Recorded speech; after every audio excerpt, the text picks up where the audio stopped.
Hey, did you guys know that I upload on Spotify and Apple Podcast as well? Little pro tip for you guys. If you have Spotify Premium, you can watch my videos with absolutely zero ads. Shameless plug, I know, can't believe this guy. Anyways, we're going to read a story from r/no sleep from our favorite author, or one of our favorite authors, Saturdead. So yeah, let's go ahead and get right into it.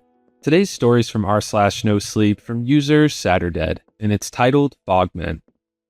My husband Chris and I moved to South Dakota the year our oldest son turned 6. It wasn't an easy decision. I had a career on the East Coast, but we both had family in the Midwest. It was also a part of a promise we made to one another when we got married. We wanted to raise our kids with the kind of small town living that made the two of us who we were. Big cities are great for work and studies and fun, but not so much for quiet Saturday nights and affordable housing. We tried to hit the ground running. We'd saved up for a cheap house on a really nice street. Our neighbors were mostly old folks, so they were easy to impress. I just had to show up with the kiddos running laps around my legs, and I'd see face after face light up. It didn't take much for us to feel welcome. Chris had a cousin in town that introduced him to all kinds of friends. Before I knew it, he was off playing pool after work or going magnet fishing. I wasn't mad at him going out. He does his fair share of work around the house and with the kids. I think I was mostly frustrated about how easy he made friends. He just had to cheer for the Vikings and someone would hand him a beer. For me, it was a bit more complicated. I had a part-time job at the DMV, but people didn't really come there to socialize. Then I met Mallory. Mallory, or Mal, lived 4 houses down. I met her one day when I got home from work. She'd just rung the doorbell and wasn't expecting someone to pull up the driveway behind her. She was short, bit round, and had a braid that reached halfway down her back. She had this smile where she didn't just move her mouth, her entire face scrunched up.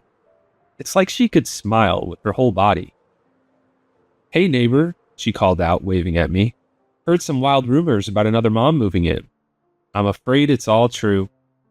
I shook her hand and she helped me with my groceries. She had 3 kids of her own and was a stay-at-home mom. Her husband worked at the local school, so there was a good chance he'd have to educate my boys someday. We ended up spending a lot of the day together, talking about the neighborhood, our kids, and the careers we'd stepped away from. She'd worked in marketing for a brewery, mostly doing graphic design. She still did some as a work-from-home kind of deal, but it was mostly a side gig. She couldn't believe I had the time to hold down a proper job, but a lot of folks were struggling to make ends meet. Every bit helps. "I think the worst of it is the boredom," she confided in me. "I get bored out of my mind. The same walls, the same sounds, the same people. Sometimes I wish the old bag across the street, go belly up, just so I could go say hi to the folks coming to pick her up." "You're terrible," I laughed. "It's really that bad?" "Yes, by God, yes. Let this be a lesson. Get out of the house. A job, a hobby, a lover, whatever you gotta do. Don't let yourself get cabin fever." "I'm guessing grocery runs ain't doing it for you." "Are you kidding?" she laughed. "I space my shopping out so I can get a little every day. Whatever gets me to stretch my legs." No offense, but I hope I never get like that. Oh, I hope so too. Now, she offered me her hand and a sincere look. "Let's be best friends so I can live vicariously through you." Deal. We shook on it. We tried to keep a straight face, and neither of us let go until we burst out laughing. I'd finally made a friend. Mal and I got along surprisingly well. My oldest son was about the same age as her youngest, and the two of them became best friends overnight. Within a couple of weeks, we had shared family dinners, sleepovers, and water balloon fights in the backyard. I got to meet Mal's husband, Ollie. Nice enough fella. Not quite the kind of guy my Chris hangs out with, but pleasant enough to be around.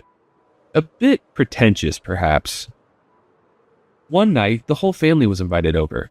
Mal and Ollie wanted to host a proper dinner party. They'd set up this huge projector screen in the living room with a bunch of party games for the kids. It was an instant hit. Mal made her own spaghetti and meatballs, fancy enough to raise an eyebrow, good enough to get the kids on board. While they played, Chris and Ollie spent some time in the yard, discussing God knows what.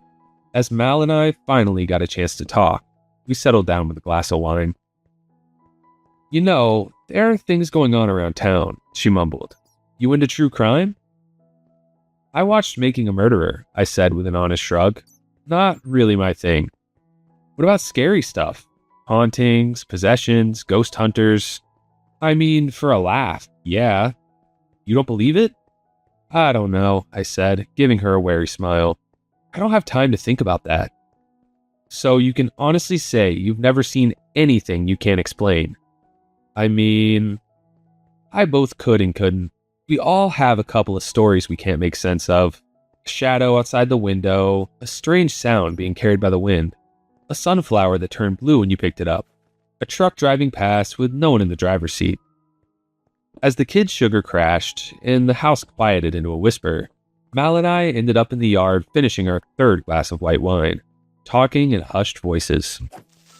Chris had taken our kids home to sleep, while Ollie was making sure the others were getting ready for bed. There's this one thing I keep hearing about, Mal mumbled, but it's not a joke. You can't think of it like that. Promise? Sure, yeah. It's the fog, she said, pointing at me knowingly. There's something dangerous in the fog. What, like Bigfoot? Not a joke, she said, poking me on the cheek. This isn't just me telling you. There really is something in the fog. What do you mean? The fog here gets so thick in the morning that sometimes people get lost. Mostly old folks or drunks, but sometimes people just disappear. That usually happens when you can't see anything. Alright, just do this one thing. Look up what happened on this street July 18th, 6 years ago. Google it. You'll see what I mean. I wasn't expecting to go home with homework that night, but Mal made me promise. I have to admit, it was a bit exciting. It felt like I was playing detective, getting to the bottom of some mystery swept under the rug. I figured that was sort of the point. Before I went to bed that night, I looked up the article. It was easy enough to find. There weren't many articles written about anything even remotely near this street. It was an article about a woman going missing on the morning of July 18th, at the height of a nasty fog coming in from the east. What surprised me was the missing person herself, a young woman in her early 20s who went that same route every morning. Not any of the old folks or some random drunk. She was a runner. There were no witnesses who'd seen her out and about that morning, but there were plenty who had seen and heard something else. One anonymous witness described, there was someone standing in that field, and they just kept screaming like their life depended on it. You think it was her, the missing woman? It was not a woman's voice, not a man's either. Not I don't know, sounded like the fog's voice. The article ended with a hand-drawn picture of what looked like a person walking through the fields with a trail of tendrils lagging behind. The text at the bottom read, Artist's Rendition. Over the next couple days, Mal and I texted back and forth about this. I kept asking her questions like who the missing person was and what people knew about what had happened. She was surprisingly honest about it. The main theory was that she'd been attacked by one of her exes. After all, a lot of people knew about her morning jog. It wouldn't be that hard to set up an ambush. Others weren't so sure. There'd been other instances where people had gone missing in the fog. There was one article about a car being left wide open on the road with no one in it. The driver was presumed missing and they'd opened a tip line for the public.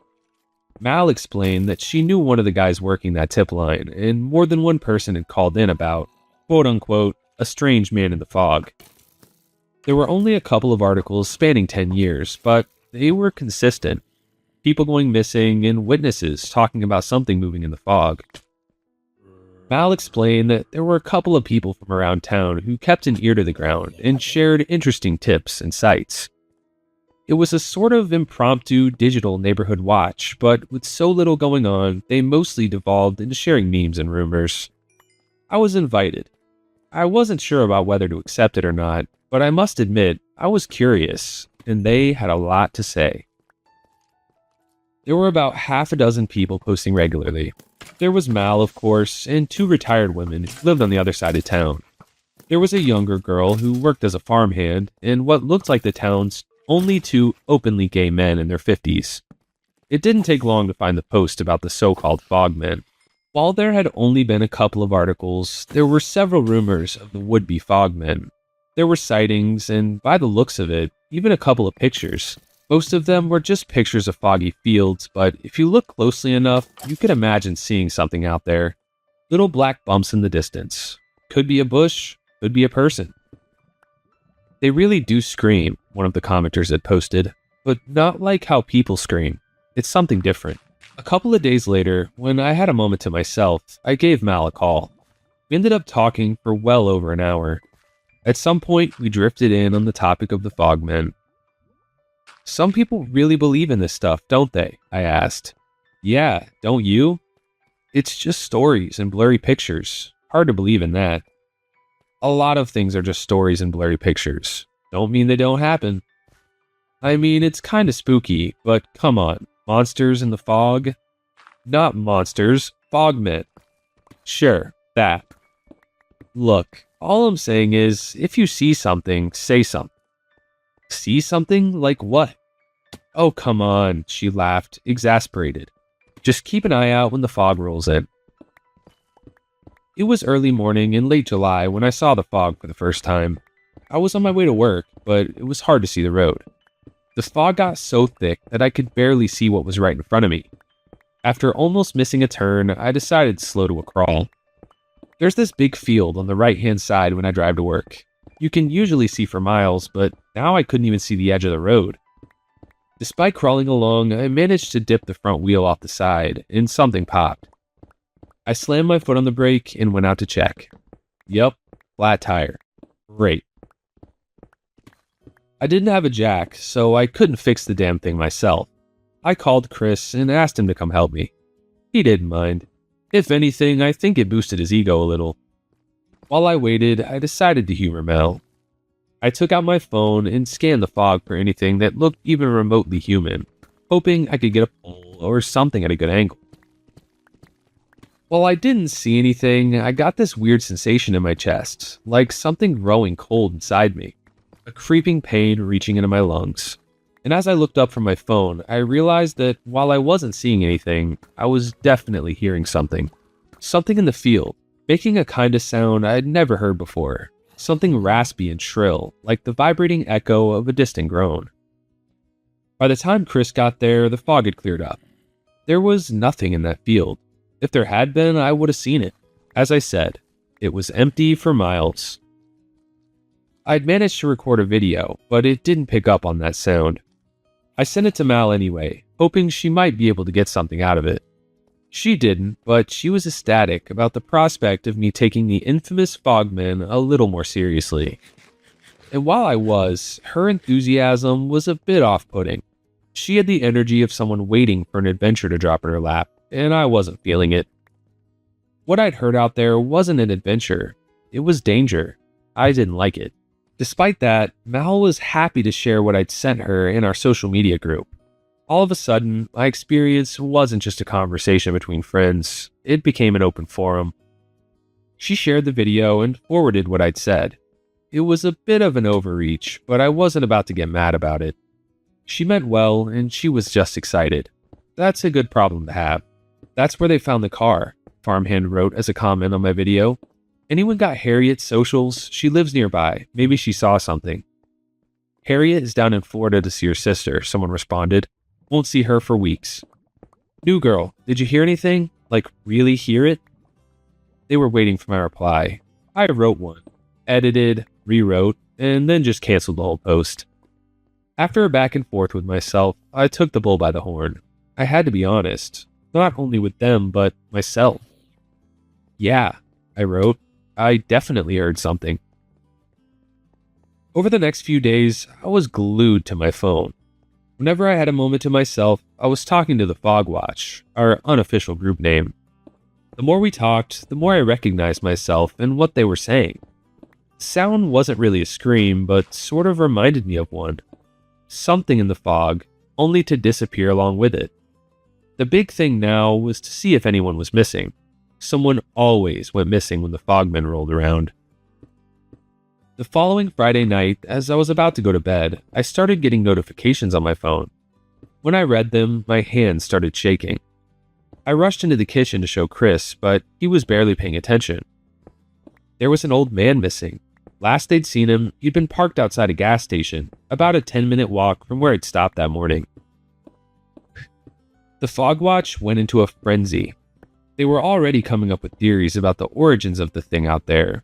They were talking about weaknesses and strengths, ways to defend yourself, and getting equipment to capture it on film. Meanwhile, I couldn't take my eyes off the screen. For all the excitement, and if you looked past the giddiness, there was really someone missing, and that person had gone missing minutes from where I'd stopped my car.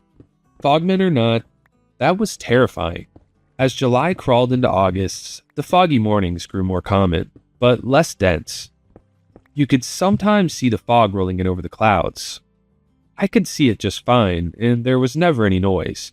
Not that I didn't stop to listen, I would stop to film it every time I saw it, just in case I saw something. Sometimes I'd pull over to the side of the road with the kids still in the car, asking them to wait a minute while Mom filmed the fog. They didn't mind, they just thought it was cool. They'd stop to look as well, mistaking the occasional cow for a monster heading our way. While I never caught anything on video or felt anything similar to like I had that one morning, I could see why people got so into it. The area had a lot of open spaces, and the fog rolling in was straight out of a gothic horror novel. This white blanket swallowing up the green and turning the houses dark along the way. No wonder people looked for monsters. The countryside was practically built for hiding things in plain sight. But life flowed on, and the fog watch got distracted by the next shiny thing. Rumors about someone poisoning the neighborhood cats, and rumors about unruly teenagers busting up mailboxes. Mal's kids and my oldest got along great. They had a couple of sleepovers every now and then, staying up late and playing games. Ollie was a trooper. He loved making up things for them to do, anything to keep them from begging for more screen time. One morning when I was going to pick up my boy, I stopped. It was just a couple of steps out the front door, but I couldn't help myself. Something made me stop, and I don't even know why. I clutched a hand over my chest and got back in the house, peering out the window. I was cold. I could see my breath on the glass. I could feel the fog rolling in. Not the usual fog, the unusual one. I called Mel. "It's right here," I said. "Look outside." "Aren't you coming to pick your boy up?" "Just look." I could hear laughter and little feet pitter-pattering in the background as she moved closer to one of the windows.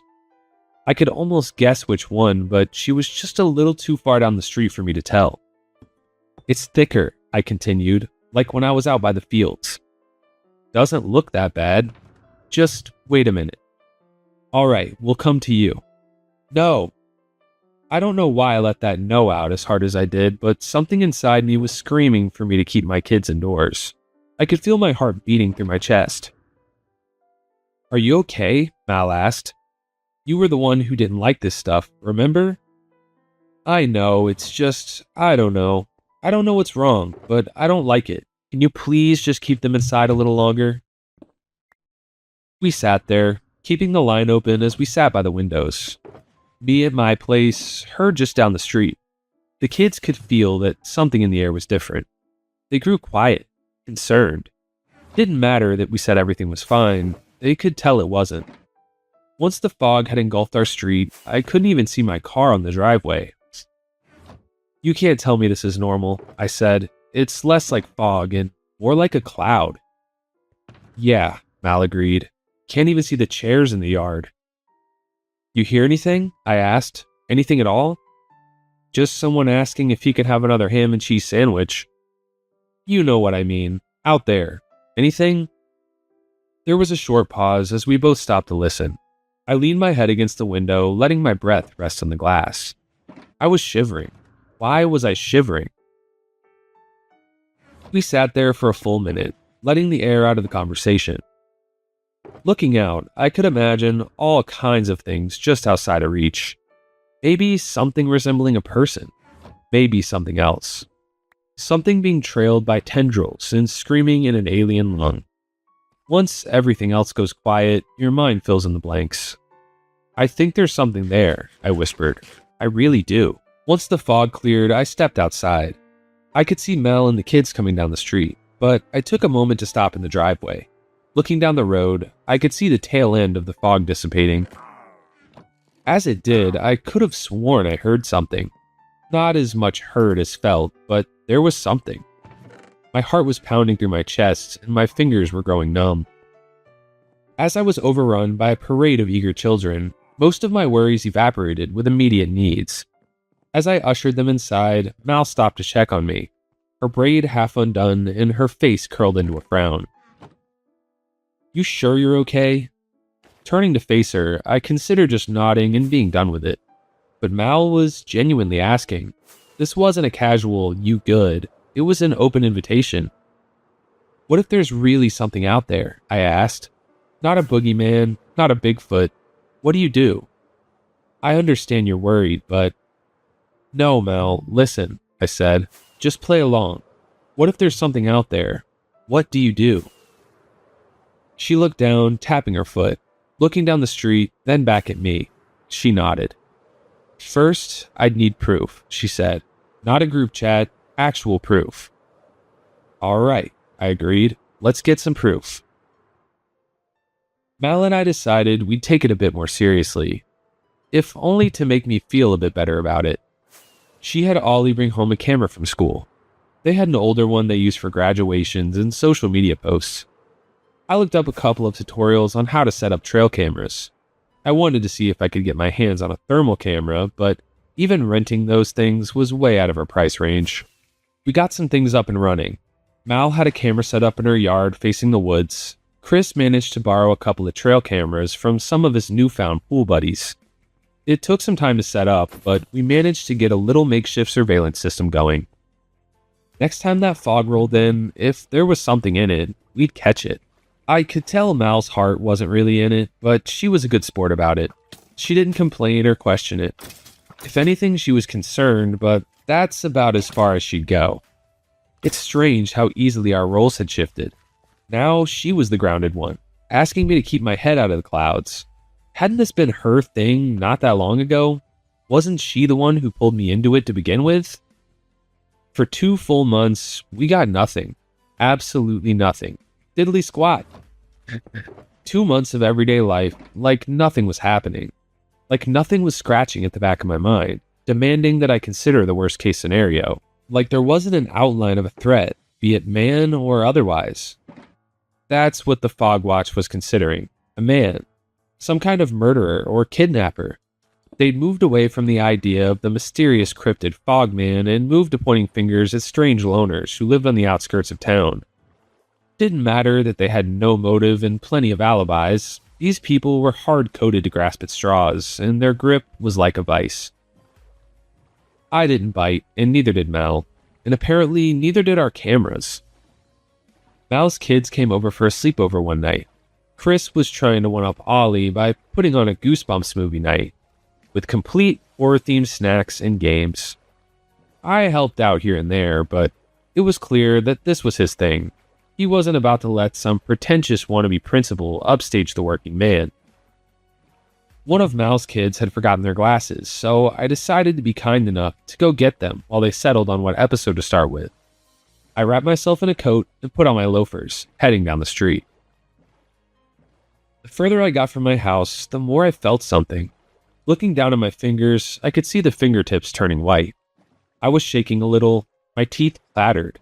By the time I got to Mal's place, my heart was already racing. I could feel it. When she finally opened the door, I rushed inside and closed the door behind me. "It's here," I said. "It's here, right now. It's here." "Slow down," she said, grasping me by the shoulders. "What are you—" She turned around, looking out into the yard. "Oh." It was so sudden. The fog rolled in from nowhere. It was already covering the yard, but it was only a matter of time before it'd cover the entire street. The wind had been blowing just a moment ago, making the old branches crackle and creak. Now it was quiet, still. "Check the camera," I said, "just in case." "Yeah," she said, nodding. "I'll do that." As she wandered off, her husband came wandering in from the other room. He gave me a casual wave and stopped to look out the window. "Scary," he admitted. "What's up?" "Glasses," I said. "Your kid, yeah, glasses." "Right," Ollie nodded. "He's still getting used to them. Want me to get them?" Yeah, just give me a minute. I can run over with them, no problem. I shook my head, but he was already up and about. Mal came back, showing me a screen she'd set up for remote viewing. Meanwhile, Ollie was already halfway out the door. I asked him to wait, but he insisted that it wasn't a problem. Meanwhile, Mal was trying to show me the screen.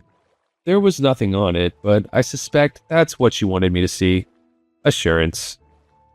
"We're good," she said, giving me a pat on the shoulder. "See? Nothing." Ollie waved at us as he held up the glasses. "Back in a jiffy."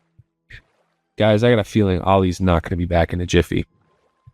I didn't know where to look, but I could tell I didn't like any of this. Part of me wanted to nod and go on with my evening, but another part of me wanted to scream and drag him back in the house. Mal's assuring hand on my shoulder made me sit down at her kitchen island for a moment as she invited me to have a drink. But the moment she got the bottle, she stopped. The corkscrew clinked against the counter as she looked up at me, her eyes wide. "What is that?" she asked. You feel that?" "Yeah," I nodded. "I do." We got up and walked up to the front door. We both looked out, watching Ollie walk down the street with a pair of children's glasses in hand. It didn't take long for the fog to completely swallow him. Seconds later, we hear it. This awful, shrill, death-shrieking scream, like something gargling a word until it becomes a noise. Mal was out the door in a flash, with me trailing behind by a breath. She didn't even bother to put shoes on.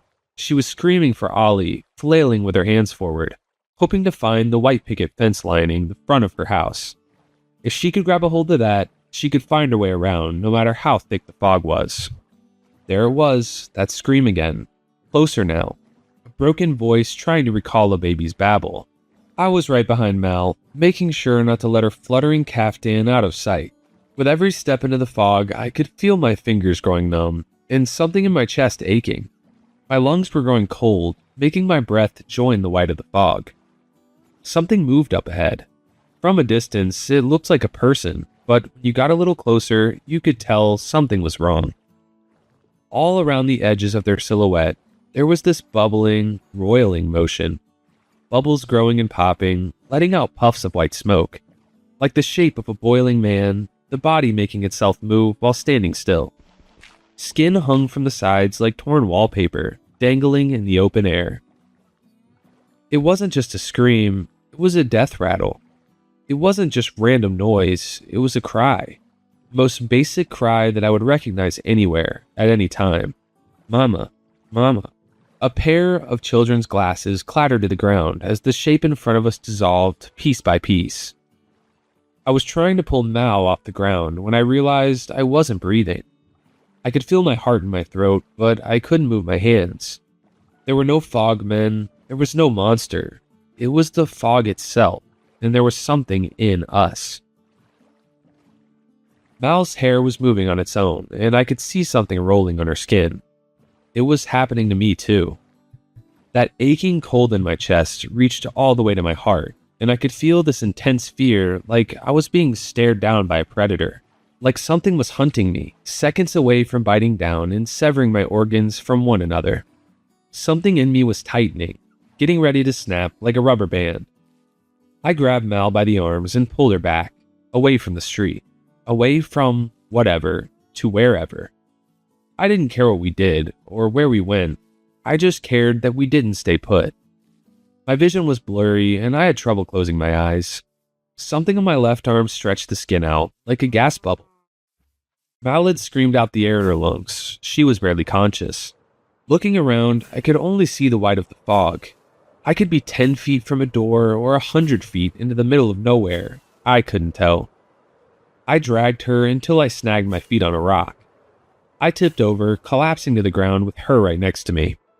I couldn't get my legs to move. I wasn't going anywhere. I was going to stay right there in the middle of someone's lawn, and I was going to die from something I didn't understand. Something that was dissolving me.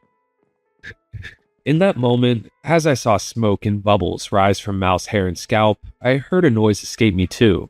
A noise that I could now understand. In that moment of fear, in that one moment where you stare mortality in the eye and it stares back, You're just begging for that one thing. You let your chattering teeth form the words for you. Mama, mama, help.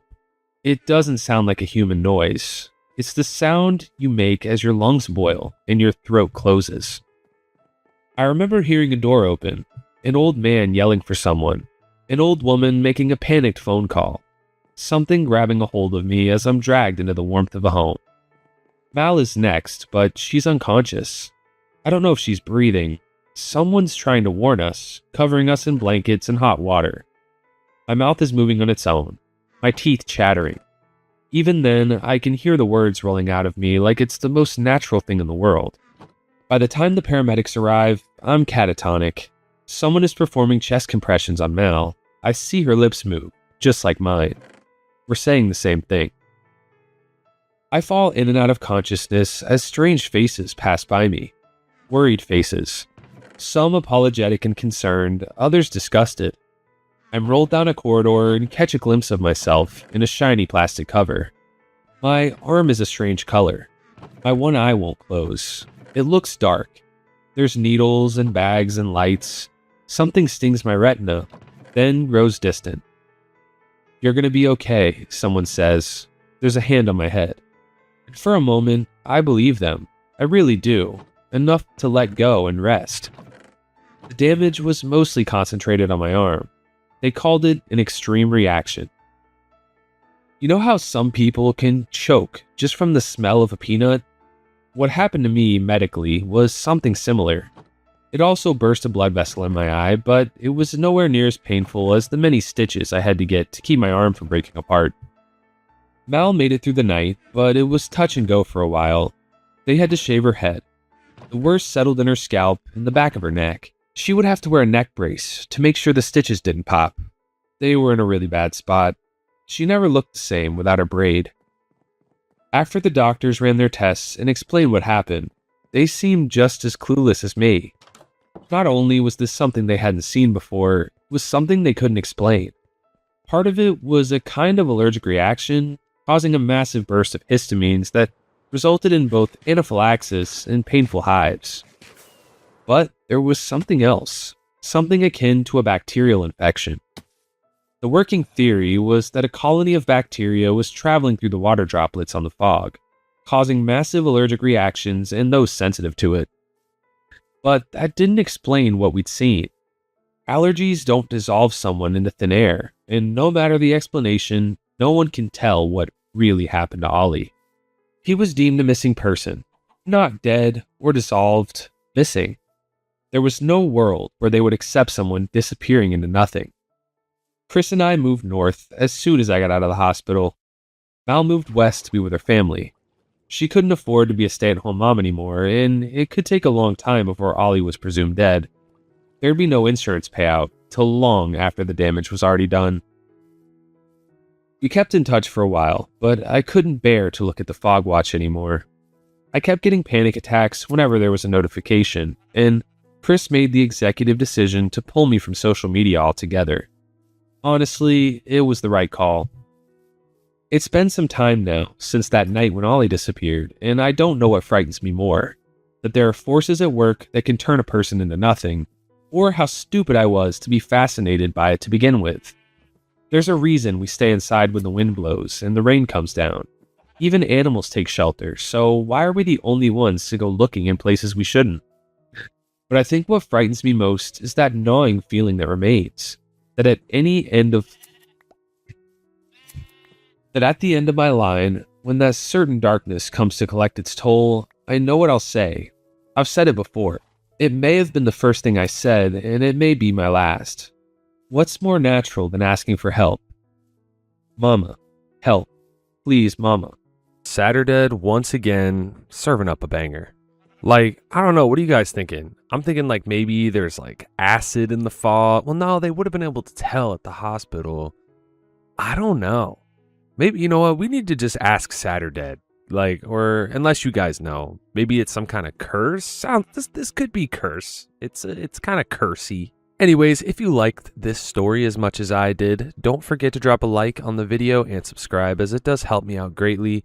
And yeah, shout out to my channel members. Thank you so much for your support on the channel, and I will see you guys tomorrow.